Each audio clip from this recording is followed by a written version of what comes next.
안녕하세요 달콩이분들, 별콩입니다. 그동안 너무 실습 꾸미기로만 찾아봤었죠? 빈티지나 동양 꾸미기 영상을 올릴 때 항상 캐릭터나 실구 영상을 올려달라고 했거든요. 하지만 요청에 비해 조회수가 반토막 이하로 떨어져서 다시 원래대로 찾아왔습니다. 오늘은 많이 늦었지만 크리스마스 느낌으로 카드를 만들어 볼 거예요. 크리스마스 카드는 그냥 큰 주제로 정해본 거고 특이한 걸 소개해 드릴 겁니다. 바로 포일 아트입니다. 사용하는 건 나중에 알려드리고 우선 재단부터 해줄게요. 저는 인물 사이즈에 맞출 거라서 인물 사이즈의 2배의 길이로 잘랐습니다. 세로 길이는 인물의 길이보다 아주 약간의 공간만 만들기 위해 1-2cm 정도 더 주었어요. 일부러 분홍색 색연필을 이용해서 다 만든 뒤에 선이 안 보이게 했습니다. 크기만 정해주면 바로 잘라줬어요.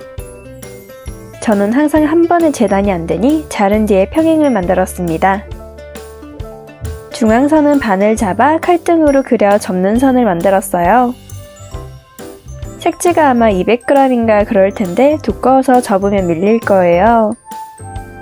안 맞는 부분은 잘라서 똑같이 만들어줍니다. 그래서 차라리 처음 재단할 땐 여유분 1cm 정도 더 주는 것도 나쁘지 않아요. 물론 저와 달리 처음부터 잘하시는 분들은 일을 한 번만 하는 게 좋습니다.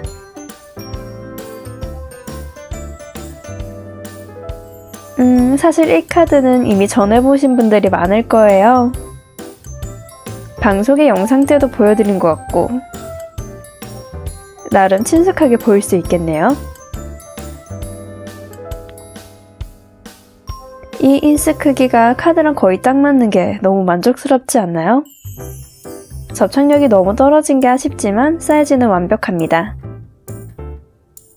표지는 이미 인스가 화려하니 간단하게 가볼게요. 중앙에 금박으로 붙인 건 중간에 잠깐 소개해드린 포일 아트입니다. 그러고 보니 저번 학기 영상 촬영 때 사용한 소품 중 하나가 포일 아트였는데 문구는 참 돌고 도네요.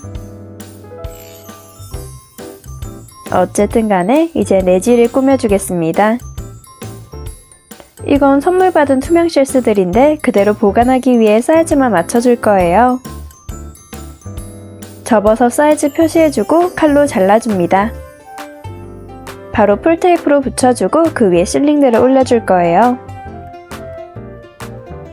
양면 테이프 정말 사야 하는 걸 이때 절실히 느꼈습니다. 풀테이프는 접착력이 약하거든요. 붙이는 때에도 계속 떨어지고 세울 때도 떨어져서 양면 테이프가 그리웠습니다. 어쨌든 붙여주고 내지를 꾸며줄게요. 박테컷을 투명 이영지에 풀어두고 사각컷이 아닌 돌돌 말아놓은 겁니다.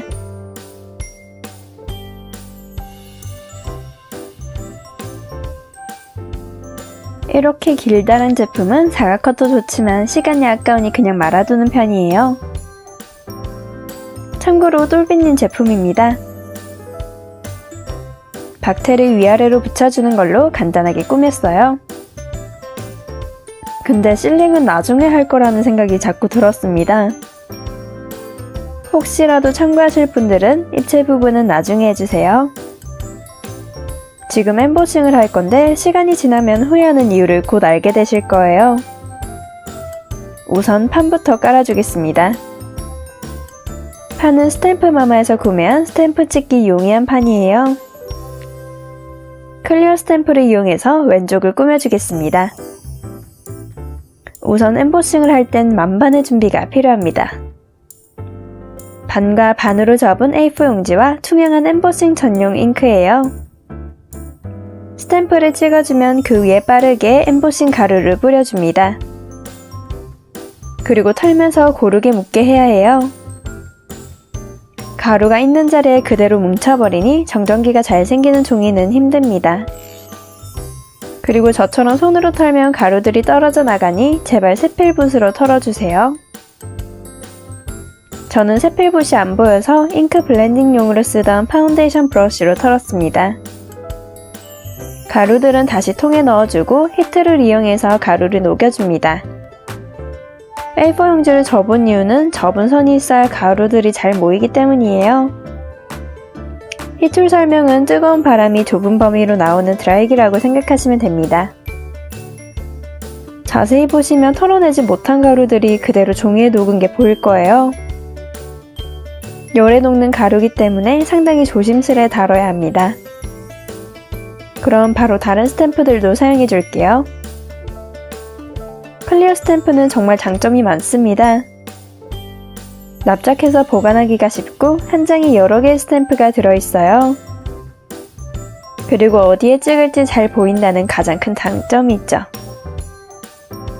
하지만 엠보싱은 클리어가 아니어도 괜찮으니 도전하고픈 분들은 도전을 추천드립니다.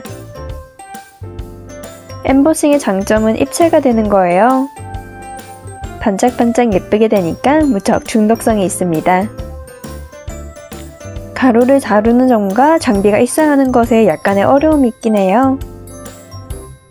하지만 특별한 선물에는 특별한 장치가 좋으니 실링이 까다롭다면 엠보싱을 추천드립니다. 이번엔 뒤쪽을 꾸며줄 건데 나무가 무성한 걸 표현해 줄 거예요. 여러 개를 연달아 찍어줍니다.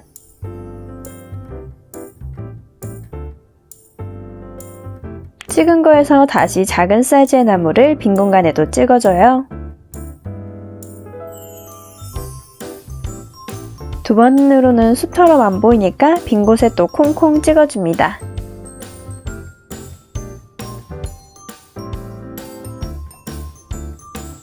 이 가루를 포함해서 저에게 흰색 통 3개가 있는데 항상 복불복으로 사용 중이에요. 흰색, 반짝이, 투명 이렇게 있는데 카타카나라서 못 읽거든요. 제가 리스닝은 되는데 읽는 게 안 돼서 그냥 씁니다. 이거는 투명이더라고요. 처음에는 투명이라 이상해서 걱정했는데 더 자연스럽게 숲처럼 보여서 마음에 듭니다. 통에 적어두면 편하겠지만 귀찮아서 미루다 보니 복불복이 되네요. 이제 표지를 조금만 더 꾸며보겠습니다. 원래 여기서 끝내려고 했는데 제 안에 숨은 화려한 닭구의 욕망이 못 참았어요. 금박 스티커를 이용해서 평면적인 화려를 입체적으로 화려하게 만들어주겠습니다.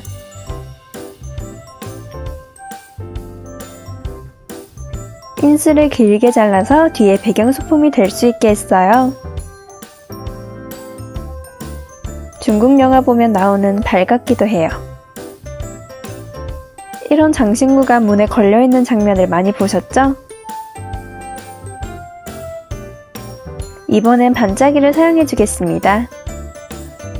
일반적인 모조지 인스의 경우 기존에 붙인 것에서 정신없어 보일까봐 금방만 썼어요. 그래도 나름 투명이니까 덜 부담스럽지 않을까 하고요. 최대한 인물 가까이에 붙여서 인물에게서 반짝이가 나오는 것처럼 했습니다. 금박의 단점은 사진처럼 평면적인 촬영에선 잘 안 보인다는 거예요. 각도에 따라 빛나는 금박은 정말 실물로 보셔야 합니다. 이제 포일 아트를 사용해 볼게요. 캘리그라피를 써줄 건데 이때 사용하는 펜은 글루펜으로 펜이 풀입니다. 그 위에 포일을 올려서 꾹꾹 눌러주면 접착제에 붙게 돼요.